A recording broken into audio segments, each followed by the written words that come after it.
یہ جو اللہ نے ہمیں قناعت کا حکم دیا ہے نا، قناعت کا مطلب یہ ہوتا ہے کہ اللہ نے جو دیا ہے اس پہ راضی ہو جائیں، حلال طریقے سے کمانے کی کوشش کریں اگر کمانا چاہتے ہیں، لیکن اس کو اپنے دماغ پہ سوار نہیں کریں کہ یار وہ اتنے 10 لاکھ کما رہا ہے، میں 2 لاکھ کما رہا ہوں، اور سٹریس میں اور ڈپریشن میں اور ٹینشن میں مرا جا رہا ہے یہ کہ یار میں کیا کروں گا، وہ تو 10 لاکھ کما رہا ہے، میں 2 لاکھ کما رہا ہوں. یہ نیگیٹو مائنڈ سیٹ ہے. پازیٹو مائنڈ سیٹ یہ کہ بھائی میں 2 لاکھ کما رہا ہوں، الحمدللہ بہت ہے.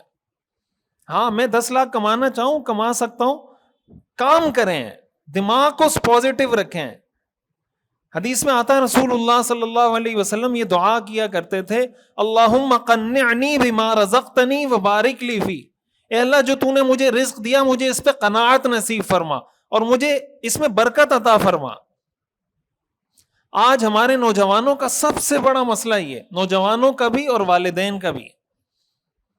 وجہ کیا؟ ہم سوشل میڈیا دیکھتے ہیں، اور سوشل میڈیا جب دیکھتے ہیں فلاں نے یوٹیوب سے اتنے کما لیے، اس نے ٹک ٹاک سے اتنے کما لیے، اس نے فیس بک سے اتنے کما لیے، اور جناب وہ فری لانسنگ کر کے اتنے کما رہا ہے، وہ ڈراپ شپنگ کر کے اتنے کما رہا ہے، وہ ای کامرس سے اتنے کما رہا ہے، اور میں تو بہت کم کما رہا ہوں. تو آپ دنیا میں کس کس سے مقابلہ کریں گے؟ علامہ ابن الجوزی رحمہ اللہ کا ایک قول ہے، شیخ علی الطنطاوی عرب کے نا بڑے مشہور مصنف ہیں، ان سے کسی نے پوچھا کہ آپ نے ہزاروں کتابیں پڑھی ہیں، تو ان ہزاروں کتابوں میں کوئی ایک جملہ ایسا بتائیں جو آپ سمجھتے ہیں کہ اس سے بہتر جملہ میں نے نہیں پڑھا. شیخ علی الطنطاوی سے کسی نے پوچھا کہ آپ اتنے بڑے لکھاری ہیں، مصنف ہیں، اتنی کتابیں آپ نے عربی میں لکھی ہیں، بہترین قسم کی لکھاری ہیں عربی میں، عرب ہیں، تو آپ نے اتنی ہزاروں کتابیں پڑھ رکھی ہیں، کوئی ایک ایسا جملہ بتائیں جو آپ یہ سمجھتے ہو کہ اس سے بہتر جملہ میں نے کسی کتاب میں نہیں پڑھا. تو انہوں نے کہا کہ علامہ ابن الجوزی رحمہ اللہ کا ایک جملہ ہے جو میں نے پڑھا، اس سے بہتر جملہ میں نے نہیں پڑھا. وہ کیا ہے؟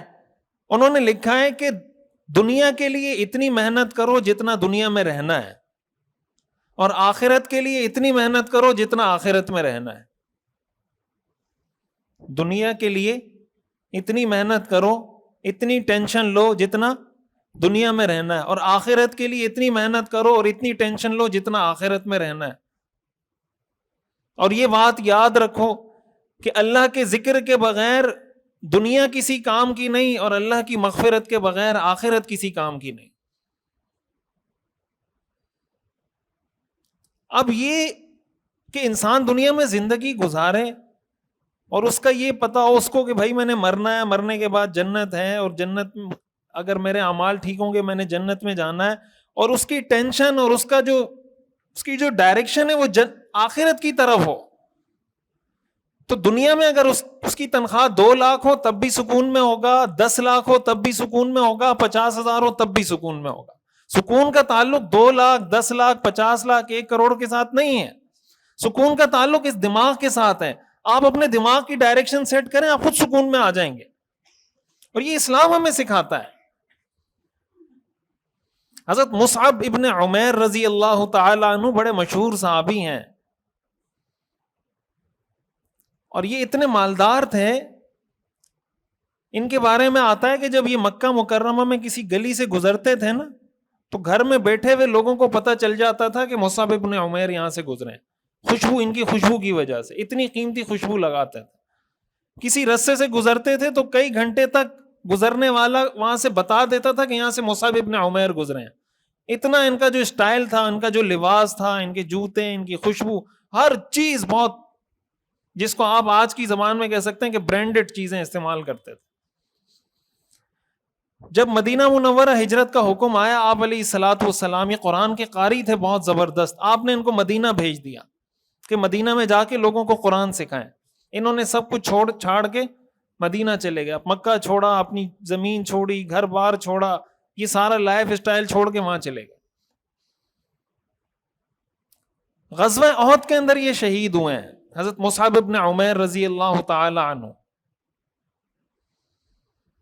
جب یہ شہید ہوئے ہیں، ان کو کفن دینے کی باری آئی تو صحابہ کرام حضور علیہ الصلوۃ والسلام کے پاس آیا اور کہنے لگے کہ ہم مصعب بن عمیر کو کفن دینا چاہتے ہیں لیکن کفن کا کپڑا کم ہے, ان کے سر کو چھپاتے ہیں تو ٹانگیں کھل جاتی ہیں, ٹانگوں کو چھپاتے ہیں تو سر کھل جاتا ہے, کیا کریں؟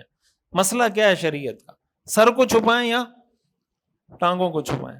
آپ نے فرمایا ان کے سر کو چھپا دیں اور ٹانگوں پر اسخر درخت کے پتے ہیں وہ پتے بچھا کے اور ان کو تدفین کر دیں ان کی.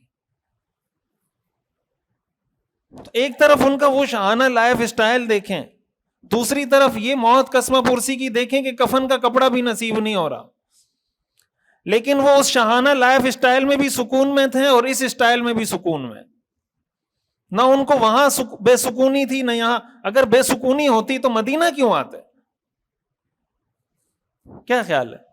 اگر ان کو بے سکونی اس میں محسوس ہوتی تو وہ مکہ میں رہتے نا, مدینہ کیوں آتے؟ حضور سے کہہ دیتے میں مدینہ نہیں جا سکتا. یہ بہت اہم سبق ہے ہمارے لیے. آج ہمارے سارے مسائل کی جڑ یہ چیز ہے. ہمیں جتنے برائیوں کی طرف ہم جا رہے ہیں اسی وجہ سے جا رہے ہیں. یہ جو ہماری بچیاں ٹک ٹاک پہ کوئی ناچ رہی ہے, کوئی گانے گا رہی ہے, کوئی ڈانس کر رہی ہے, ہمارے جو بچے اوٹ پٹانگ حرکتیں کر رہے ہیں, کیوں؟ اس چکر میں کہ وہ مشہور ہوا ہے میں بھی مشہور ہو جاؤں, وہ فلاں حرکت سے مشہور ہوا ہے میں. اگر کوئی سمجھتا ہے کہ میں کتے کی آواز نکالوں گا مشہور ہو جاؤں گا تو اس کو اس میں کوئی شرم نہیں آتی کہ یار کتے کی آواز نکالوں گا میں اچھا لگوں گا ٹک ٹاک پہ نکالتے ہوئے. اس کو اس سے غرض ہے کہ میں مشہور ہو جاؤں. بدنام ہوں گے تو کیا نام نہ ہوگا؟ بدنام ہونے سے بھی آدمی کا نام تو ہو جاتا ہے نا.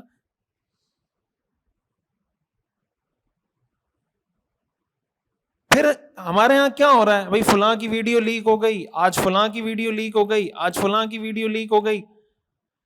یہ جو ویڈیو لیک ہو رہی ہیں کیوں لیک ہو رہی ہیں؟ اور پھر جو لیک ویڈیو ہوتی ہے اس کی ویورشپ سب سے زیادہ آتی ہے. کسی کی ویڈیو لیک ہو نا تو اس کی جو ویورشپ ہوتی ہے وہ کروڑوں میں پہنچ جاتی, ملینز میں پہنچ جاتی. یہ جو مائنڈ سیٹ بنایا یہ اسی ٹک ٹاکر نے بنایا جس کی ویڈیو لیک ہوئی ہے.